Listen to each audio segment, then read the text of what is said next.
I met a 10-year-old CEO, 10-year-old CEO on a train from Mombasa to Nairobi. Let me tell you all about it.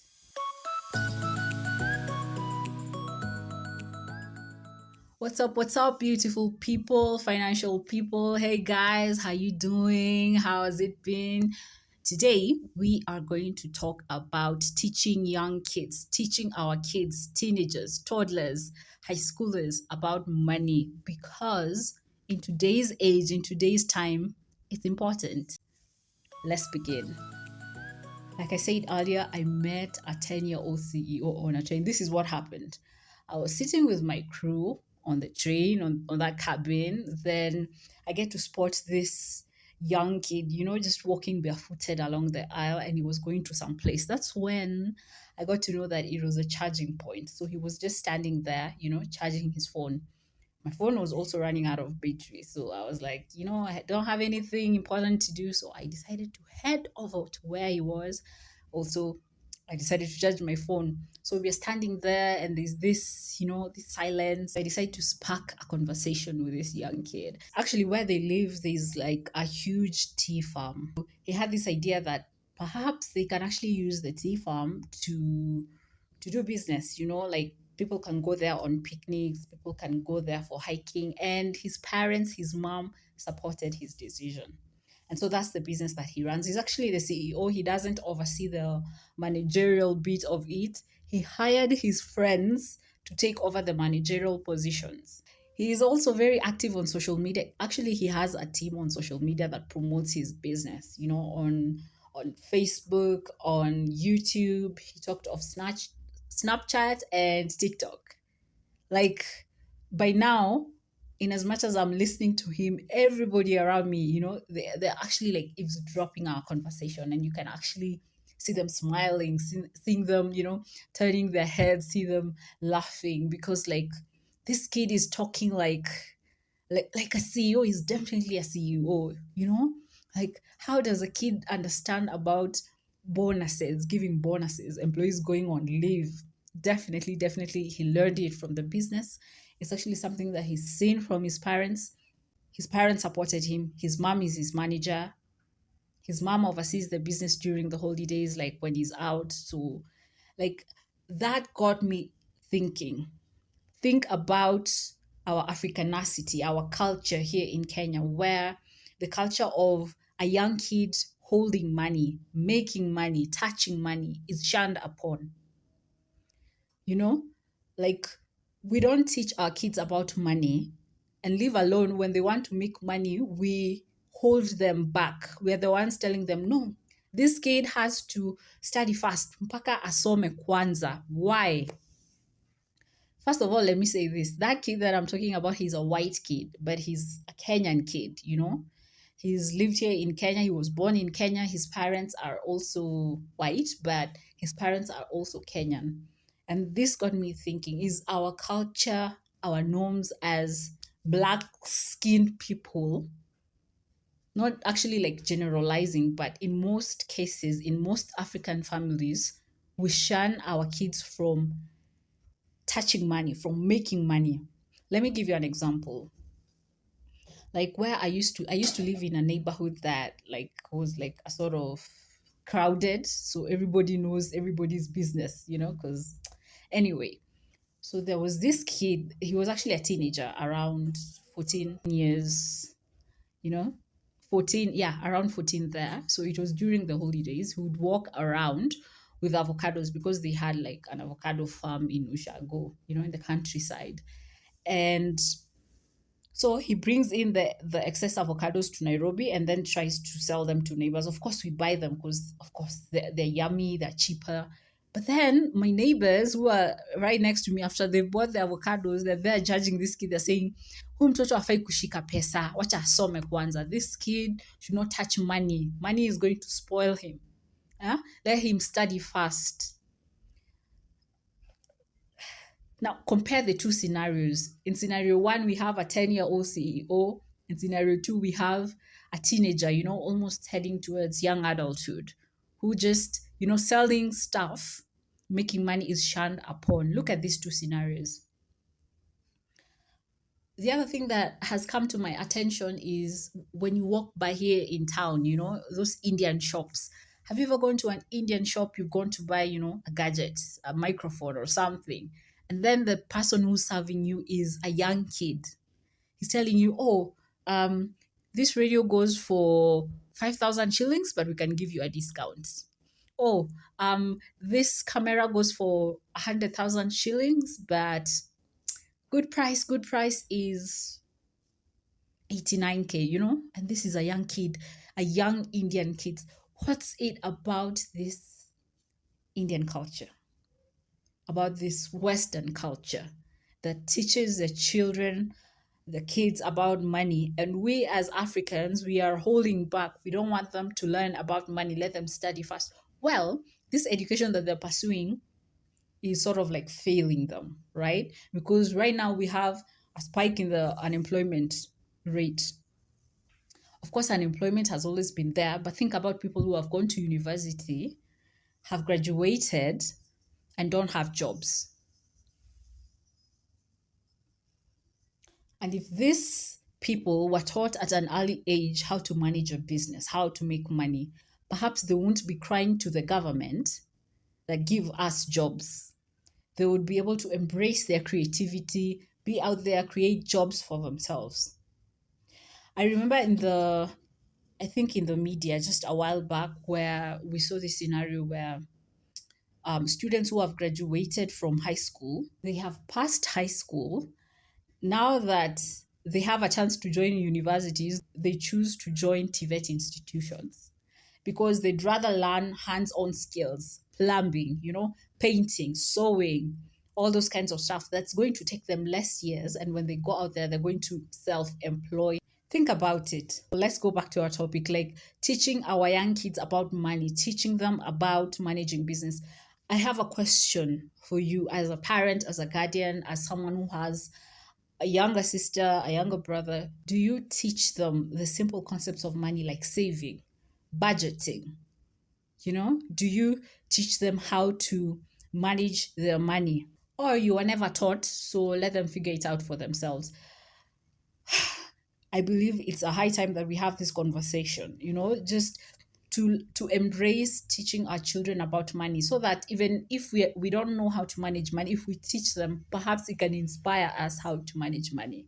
Here are practical ways that you can teach your children, your kindergarteners, your toddlers, your high schoolers about money. One, buy them a piggy bank, buy them something. It can even be a jar where every time you give them money, you tell them, set aside money for yourself, put it here so that they can know money goes there and that's their money. That's not your money, that's their money. Teaching them to be responsible, to have something that signifies that that's their money. If you do this, then you can introduce the idea of saving. Like they have money in a jar. Every time you give them something, they put it in a jar. That's creating a culture of saving. So you're starting to teach them how to build that culture to set aside money, build the discipline of not touching it, see it grow. And eventually, when that jar is halfway, when that jar is full, they feel a sense of accomplishment. The other thing that you can also do to teach them, especially your toddlers, is that every time you go to a supermarket, carry a list, or rather have a list of the items that you're going to buy, like a budget. When you go to the supermarket and the kids are there, they're like, okay, I need snacks. They just keep putting it, anything that they want is in the basket.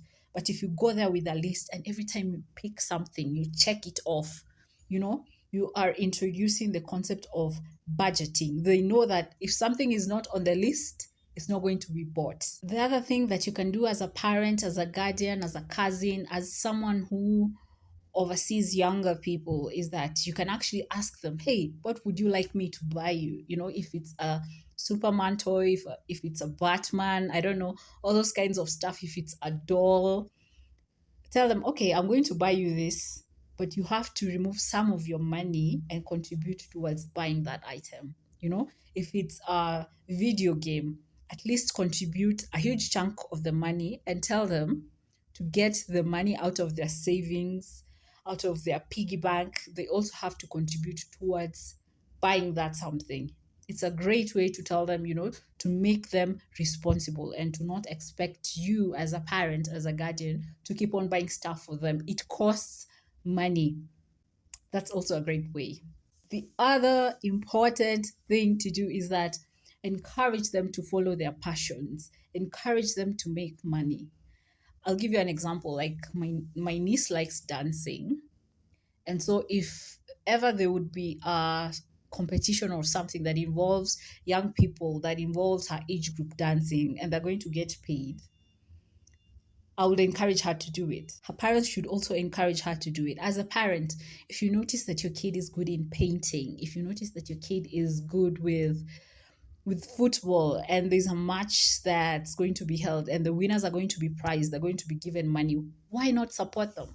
Encourage them to follow their passions, because eventually in this world, in this age, musicians make money, artists make money, the creativity industry gets money. If your kid is into photography, encourage them. Don't shun them away and tell them, you can only be an architect, you can only be a scientist. Encourage your child's passions and ambitions. And where money is involved, why not? As a parent, you should be proud of that. I remember when I was starting off in campus, I lived with my dad, and he had, like, the place where we lived, there was like this huge free space where you can actually do farming. So I was like, let me start doing farming. I did farming during the holidays. My dad was like, no, like, he discouraged me. He was like, that place can't even grow vegetables. That place can't even grow anything good. I didn't listen to him. I dug the whole ground. I planted the seeds. It actually rained, and during the dry season I would irrigate, and my business started picking up eventually, because I was not good with sales. He would go and look for the people who are going to buy the vegetables, the managus and the saggets. So he would be the one who's going to find the customers for me. So my work was mainly to just dig, package everything. Do you know, aside from him being my manager and looking for my clients, I would pay him. He did support me, but I did it anyway. So as a parent, support your kids, support them. It really goes a long way. Like, you're the ones closest to them and they need that support. So just saying, do this really means a lot to them. The other thing that you can also do to empower your children is to engage them in money talk. Just ask them, ask your toddler, ask your teenager, like, if I gave you a million shillings right now, what would you do with it? Just spark their imagination and be interested in knowing what they want to do with it. Because if you ask kids like what they would want to do, they have your interest at heart. Let me give you an example. I was in town last week, and I was actually trying to film people on the street, just asking them, should you buy a car or should you buy a house? And of course, there are people who are receptive to that, and then there are ones who are not quite receptive to that. So there was this lady with her kid. They were just seated opposite me under a tree, for some shade. When I didn't have anybody to interview, I was just idle. She beckoned me and told me, hey, my daughter wants to speak. So I interviewed the daughter and I asked her, what would you buy, a car or a house? And she was like, I want to buy a car, or rather, I want to buy a house, so that I can help my family, so that I can help my mom. Later on, when I was packing up, that's when it hit me. Like, probably she sat there, just waiting for me to be idle so that she can introduce me to her daughter. Like, she went a step further to promote her child's ambition, her child's passion to be in front of a camera and also give her own opinion.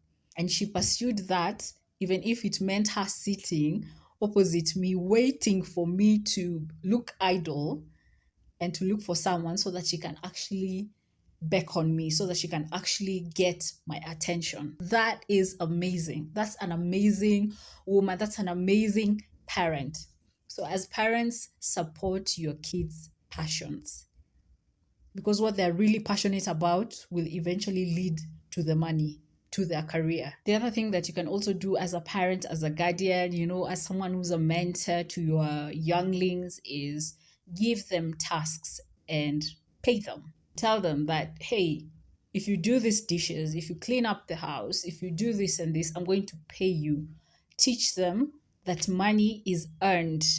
Money is not free. And as we wrap up, teach your child how to save. Teach your child how to budget. Teach your child how to manage their finances. No one else is going to do that except you, their guardian, their parent, their friend. See ya.